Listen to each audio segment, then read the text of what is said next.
I didn't see the bruise at first. It wasn't until the morning light hit just right that I noticed it. A small, dark bloom on Emma's wrist as she reached for her juice box. "Hey," I said gently, setting down my coffee.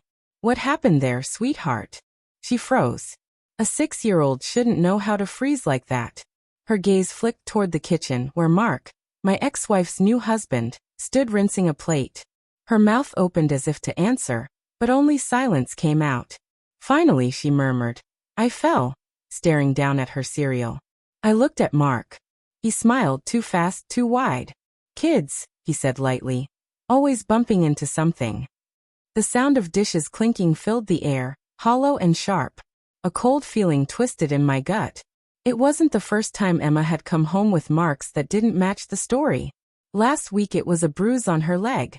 Before that, a sprained finger. And every time, the same words, "I fell." But this one was different. There were faint outlines on her wrist. Finger marks. After they left that afternoon, after Emma hugged me and whispered, "I love you, Daddy," before climbing into her mom's car, I just sat there at the table staring at her empty bowl. My hands wouldn't stop shaking. I tried to tell myself I was imagining things. Kids get hurt. Maybe Mark wasn't as bad as I thought. But deep down I knew. I'd heard fear in her voice, the kind of fear that hides beneath obedience. Lisa and I had been divorced for 2 years. It hadn't been clean. She'd met Mark while we were still trying to fix what was left of us. Therapy sessions, promises, second chances, all unraveling under the weight of lies. I left because I couldn't stay with someone who could lie so easily, even when looking me in the eye. Still, I believed she'd keep Emma safe. That was the one thing I never doubted, until now. That night, I called her. She answered on the third ring, tired and wary. "It's late, Tom." "What is it?" "Emma's wrist," I said. "She said she fell." "She did," Lisa replied sharply. "She tripped on the porch steps. Mark saw it happen." "Did he?" I asked quietly. Her tone hardened. "Don't start this again.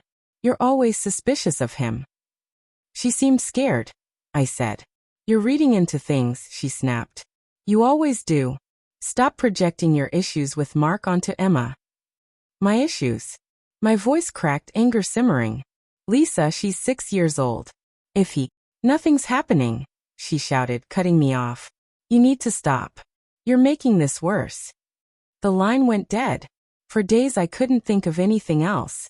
I replayed every visit, every bruise, every excuse. Lisa texted often.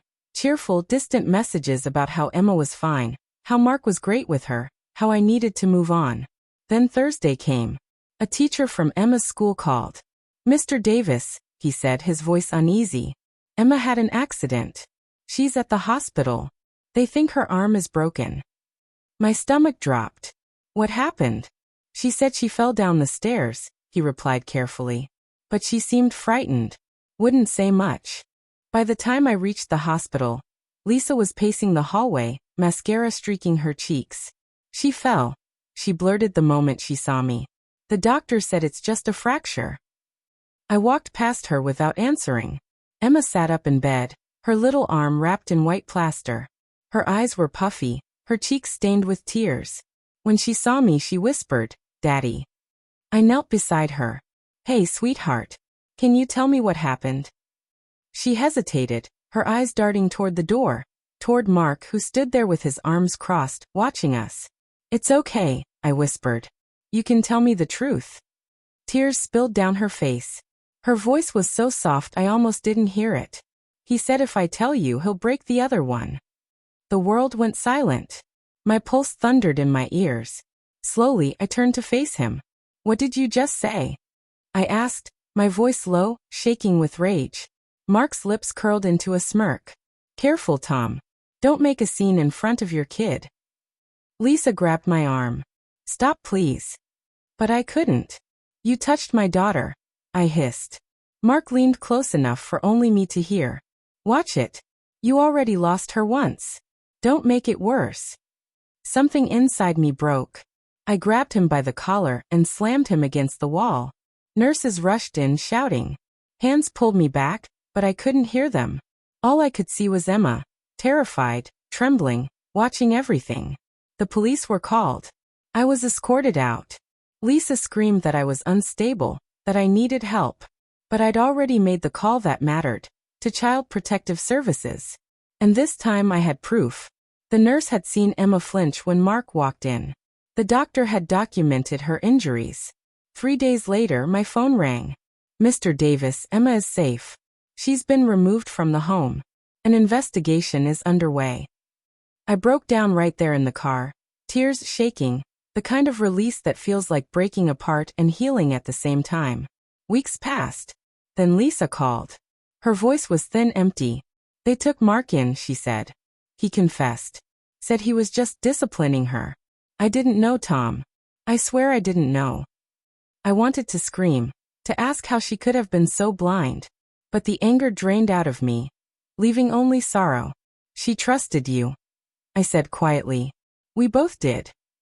I'm sorry, she whispered. I thought he loved her. I did too, I murmured. Now Emma lives with me. She sleeps with the lights on and jumps at sudden sounds, but she's getting better, little by little. Last night, as I tucked her in, she asked, Daddy, is Mark gone forever? I paused, then said, Yes, sweetheart. He's gone. She smiled, a faint, fragile thing, and drifted to sleep. I sat beside her for a long time, listening to her breathing. I thought about Lisa, about the way love can twist, how trust can rot quietly until it becomes something poisonous. And I understood something bitter but true. Betrayal isn't always about cheating or broken promises. Sometimes it's about the people you choose to believe, and the ones you choose to ignore. Because love blinds you. And when you're blind long enough, monsters find their way in.